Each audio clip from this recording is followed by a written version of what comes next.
So this is some of the remnants of the old stuccoing. You can see how good it looked. You can see the bricks underneath it.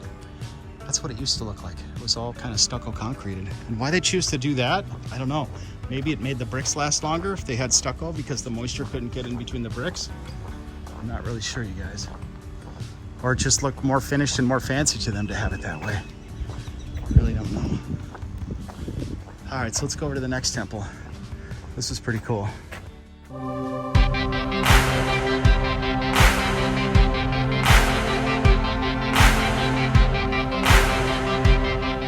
Hey, Vern. Hey! All right, you guys, so we're walking on the other side of this street now to explore these temples. Now look at the corners here. This is really elaborate.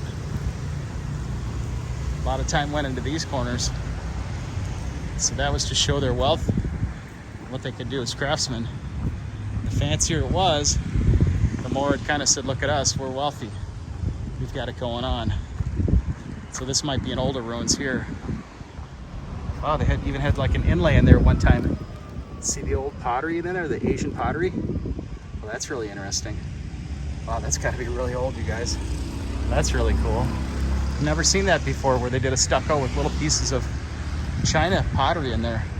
So this is where we're at now. Wat Mahathat. Wow, 1370. Built by King Wat Mahathat. Built by King Boram Racharathat. I can't say. So built by King Boram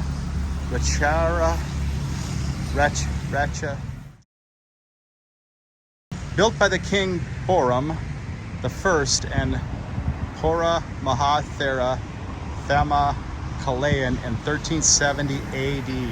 1370 AD. So the architecture got less interesting the newer it was, right? Because the other side, I think, was in the 1400s. Very interesting. A lot of people in this one. A lot of people in this one, you guys.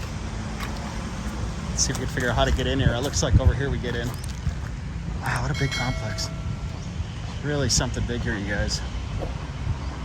All right, so Wat Mahathat.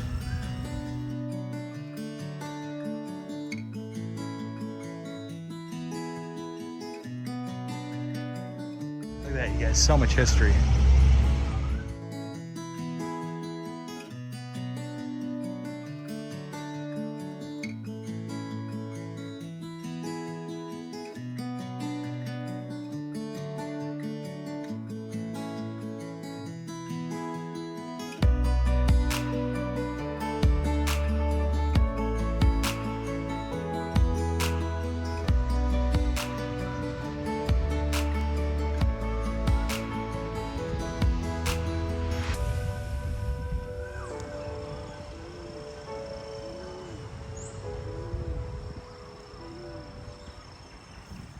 $1374, you guys. Wow.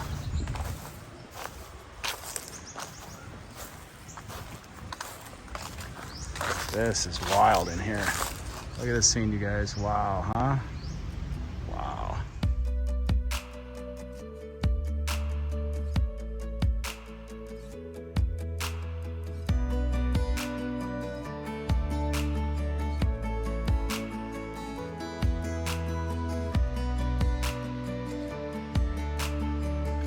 This image right here, you guys. The head of the sandstone Buddha. Look at that. This is one famous giant head right here.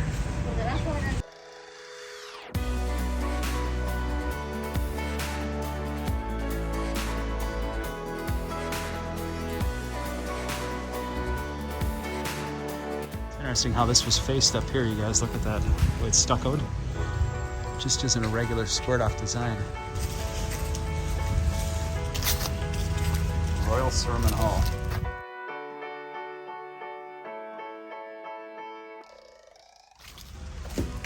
Lots to see, you guys.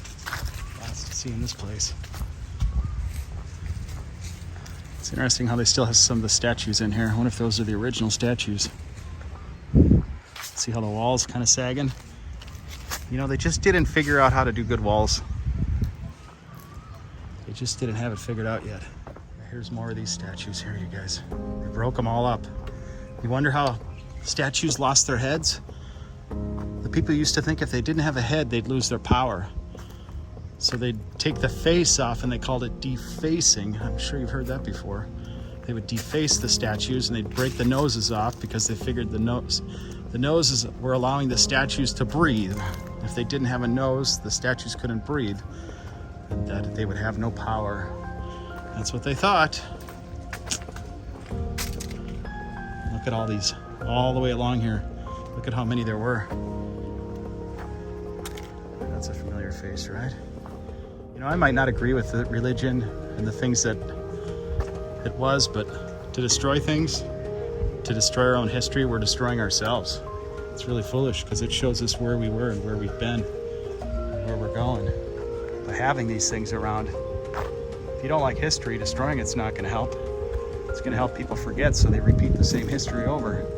The history that you're hoping that they don't repeat. So if you want to destroy it, then it's going to repeat the things you didn't agree with, the things you didn't like. Just remember that when you look at these ruins, all these broken pieces. That's our history that's destroyed. Not just their history, it's human history. History of the world. It belongs to everybody. This is everybody's history now. Human history. American history belongs to everybody. Chinese history belongs to everybody. It's all part of us.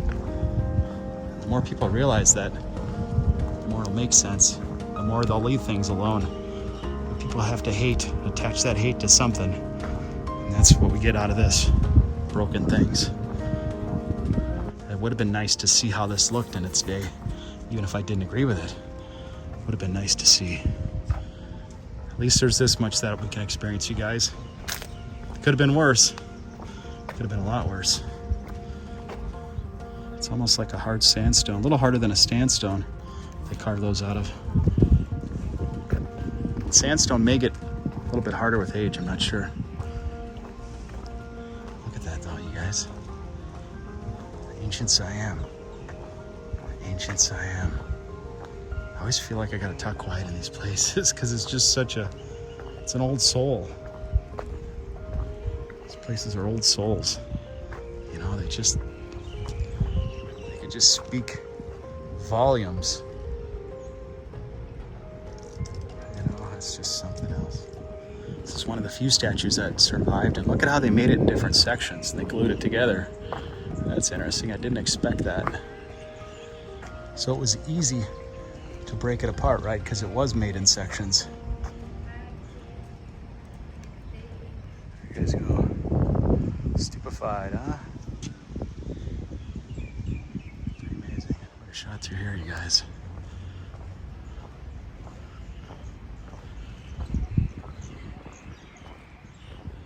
Just imagine what this was like back in the day, right? In its glory. Would have been really something. Really something. You can see a little bit more on this one, how they did the fancy scrolling work on the stucco. Made it kind of nice.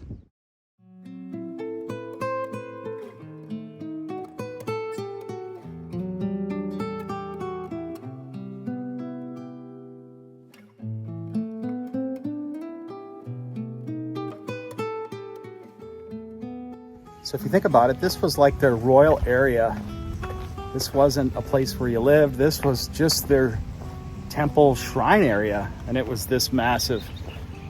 So if that was this massive and this well put together, it gives you an idea of the scale of the actual town and how many, possibly millions of people lived here back in the day.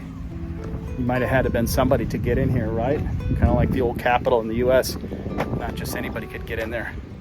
So a lot of these buildings are pretty well gone. Were they destroyed during the last war with the Burmese? Is that when a lot of these buildings were gone? But they've had their own lake here. That's really cool. This was a really elaborate grounds in the day.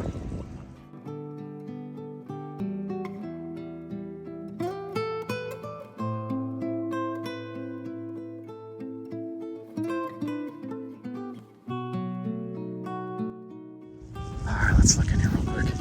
See if we can see in here.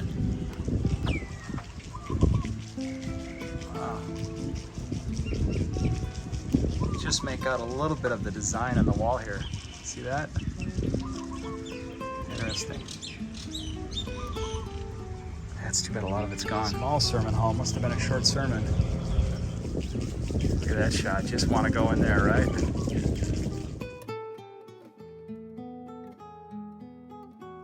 A lot of selfies made here. This is your Instagram selfie heaven. See, now they're watering the grass, and the more they water it, the more it's gonna sink this thing down. So yeah, they better jack that thing up before it goes. They should just quit watering around that section. They got a pretty nice lake going out here. Love to underwater detect this lake. Like to scuba dive in here, you guys. I bet there's stuff down here that is probably tossed in here when they pillaged this place.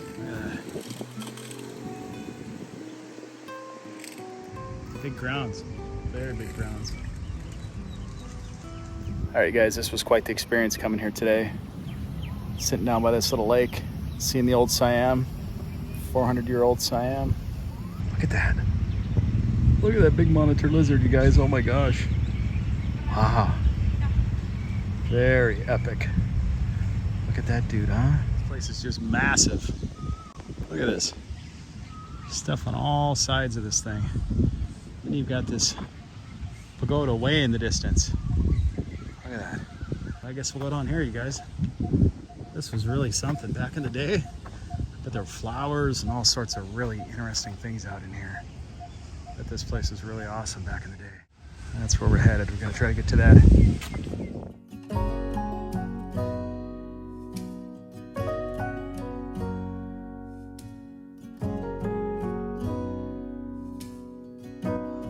So there looks to be another entrance up there.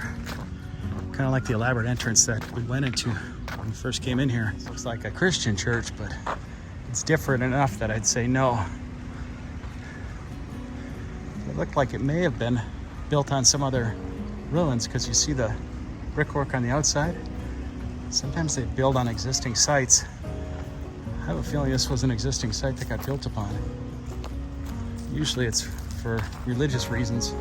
It had something symbolic that was important that they wanted to keep going. Yeah, look at the bricks all the way around it. For sure it was built on something else. All right, so is this place closed now or just this entrance is not open? The weird thing is you've had to go around out one entrance and go all the way around the darn thing and get into another entrance to get into some of these places. Now why they weren't like just connecting to each other. Look at how dramatic that is, right?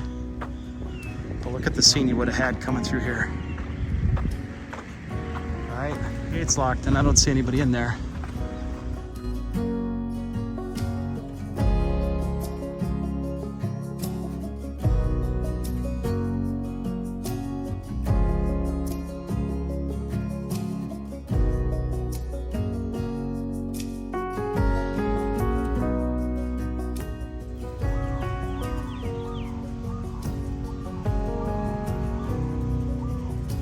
All right, so I asked one of the guards and he asked him, is it open? And he kind of nodded his head. So I'm thinking it's open.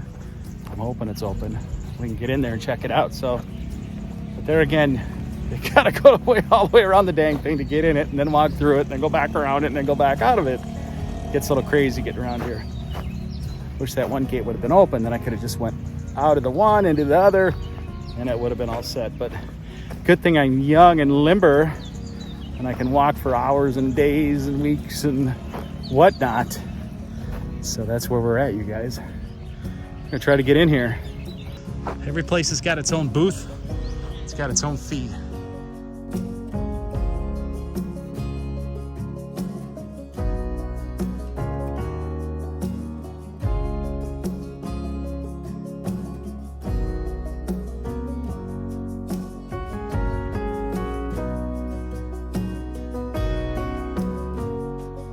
So it's 50 baht per temple, and I'm on temple 3. So let's check out this place. We can get in here, but they just make you go all the way around it to get in it, and then you got to go all the way back out of it, and then all the way around it to get in the other temple. It's really hokey, but that's how it's set up. So be prepared to do a lot of walking or get a driver to take you around. So we are now at Wat Phra Ram.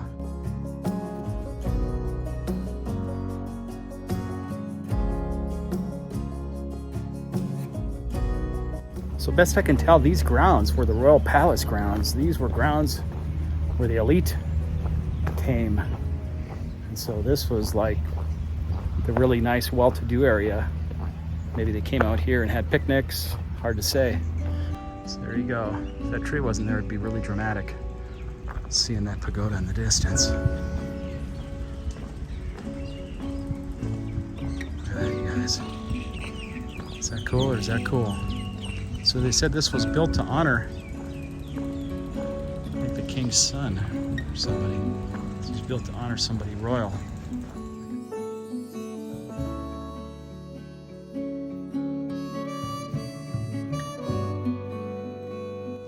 So I see a lot of the same themes here. Now it's weird because you've got one large stupa here.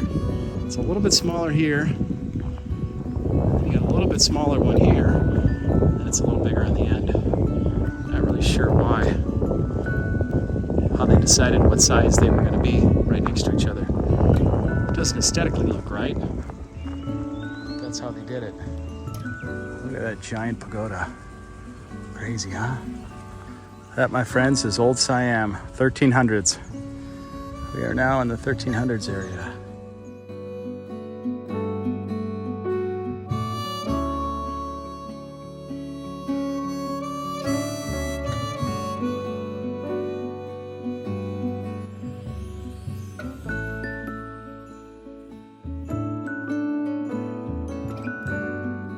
It's interesting, if you look how they built this here, they used the larger coral for the base stones, which is smart. They wouldn't sink as much, and then they went up to the smaller size brick. That would make a lot more sense. And the walls have stayed pretty straight. If you use too small of a stone at the base, things are going to settle and they're going to shift. Your wall's not going to last very long. Yeah, that's really dramatic. Look at that coming up through here. Oh my gosh. That's really something. That's really epic. So a lot of these had like spires in here that are gone. I wonder if we can get in this one or not. I'm surprised they let you get on the other one, but not this one.